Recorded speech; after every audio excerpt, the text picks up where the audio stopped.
I'm a mother of 8 children, and my eldest son was diagnosed with leukemia at the age of 2.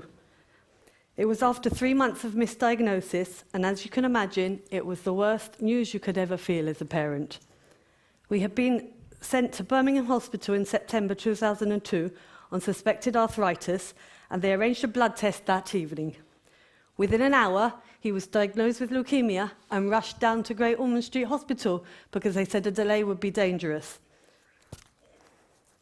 His symptoms started in May 2002 with a limp. He couldn't walk and got increasingly less able to move. By the August, he couldn't walk the half metre from the sofa to the coffee table, and I would carry him everywhere. He would scream at night, and he wouldn't let me hug him, which I later realised was from the pain, because the leukemia cells compress the bone marrow out. It was a very hard time of constant hospital appointments fighting for him to be diagnosed. But a mother's instinct is always true, and I knew I had to be persistent. It was a blur. We were in the playroom in Goth, and Tino was playing with his sister Bella, who was 1 at the time. I felt dead inside. What do you imagine when you think of children with leukemia? Bald heads, attached to drips, very pale. I thought he was going to die. I was distraught. Walking down that corridor in the Lion Ward was the longest walk of my life. To the left and to the right, there were children, all fighting cancer, with cancer diagnosis. Some of them laying down, some of them sitting, but there was an air of uncertainty and acceptance. These children are strong. They are heroes. They take everything in their stride and deal with it without complaint. Tino didn't want me to leave his side and clung to me. I was devastated, and I wanted to stay by his side also. I didn't eat and I didn't sleep because I had a lump in my heart. He worried about me. The first time he went to have a bone marrow, I collapsed. As he was wheeled into the room. My body couldn't cope. I was strong when he was awake, and when he wasn't, I couldn't stay held together. Because he wasn't depending on me. An eggshell can hold up to 100 pounds of pressure. It's only when the tensile stress reaches to a certain point that it breaks. That is what it feels like when you're a parent of a child with cancer. You withhold and you withhold until that stress breaks and you fall apart. And then you get up and you do it all over again. The chemo is really strong, and the oncologists don't like to insert a central line within the first 28 days, as there's a big risk of infection. However, his veins were so small that they kept collapsing. He would have to attend the treatment room at the end of the Lion Ward and get his veins accessed regularly. One vein kept collapsing.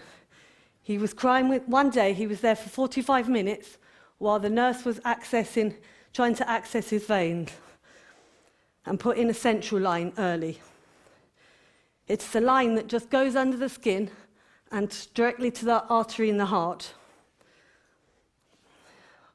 After all the trauma, he was allowed to choose a treat out of the treasure box. He chose stickers for his little sister. The thing with leukemia treatment is it lasts for 3 years for boys.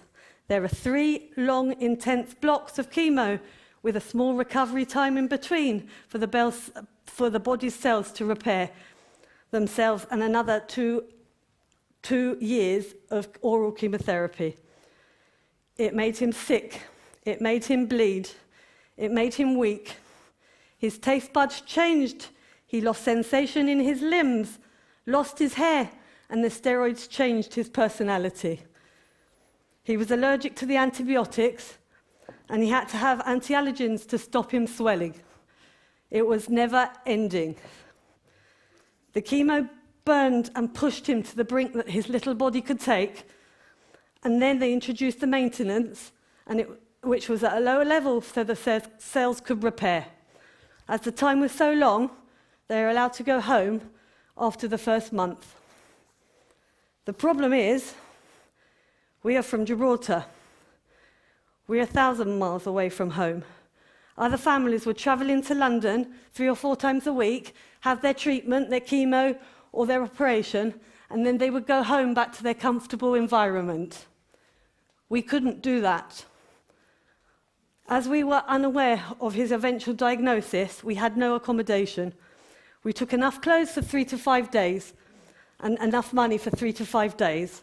Bear in mind that this was 16 years ago, and there was no cash cards. At that time, sponsored patients weren't helping patients with accommodation. They would reimburse a calculated sum, depending on your circumstances, and it was left up to you. This is all very well for a short period of time, but for when you're there for a long time, it was devastating. When we were told we had to leave the safety of the hospital, we had nowhere to go. It was September in London, and there was nothing reasonably priced. Tino's dad spent 4 days in the hospital lobby ringing round short-let appointments and cheap hotels trying to find somewhere for us. 4 whole days. Kelpe House refused to take us in, as I had a little girl and they have a no-child policy. We tried again and again in desperation, but the manager refused point blank. It had been our only hope. I felt like I had 2 options at that point. I could fly back home to Gibraltar and forego his chemotherapy treatment, or we could sleep on the streets in London. I was saved by a family in Great Ormond Street Hospital who had a son with non-Hodgkin's lymphoma, and he was allowed to stay in because it was a long block. His dad would stay with him in the ward, and his mother stayed in Barking and commuted every day. One night, when Tino was asleep, and I was on the floor of the corridor crying my eyes out, he approached me and he said he would rent me out a room in his house. We had no other choice. We were extremely grateful. On the day that Tino was released, Sebastian flew home to Gibraltar, back to his job. He was worried that we wouldn't be able to eat. I was left alone in London with a son with a terminal illness, a baby, and my double buggy. If you are not strong, at that point, you shrivel up and die. But with a child who has cancer, that is not even an option. You survive, and every night you fall apart. Then, in the morning, you have to stand up, and you have to do it all over again. It takes your life like a fungus. Everything centres around this illness. He would have weekly blood checks, adjust his chemo around the results.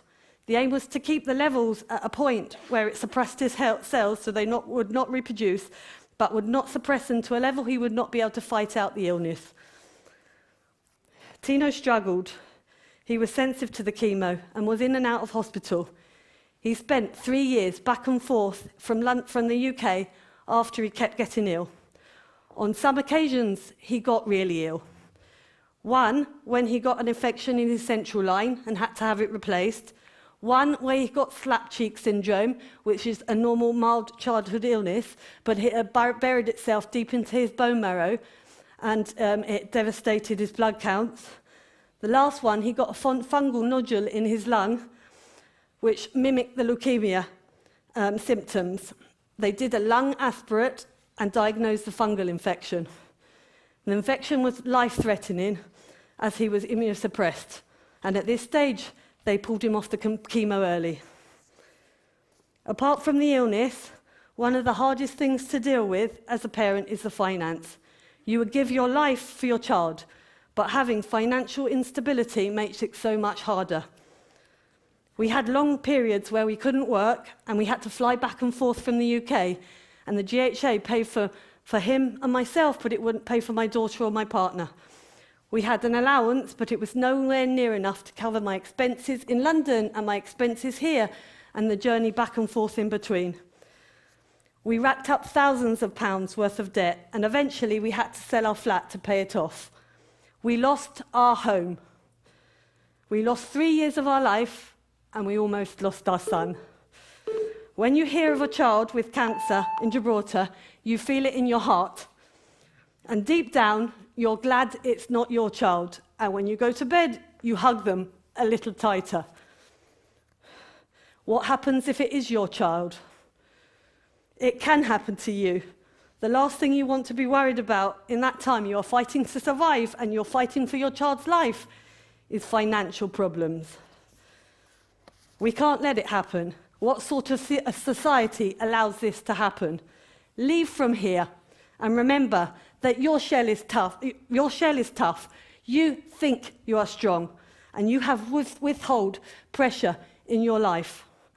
But imagine the amount of pressure that a parent with a child with cancer and financial difficulties because of it will face. My son is a superhero, and I think I'm a little bit of a hero too.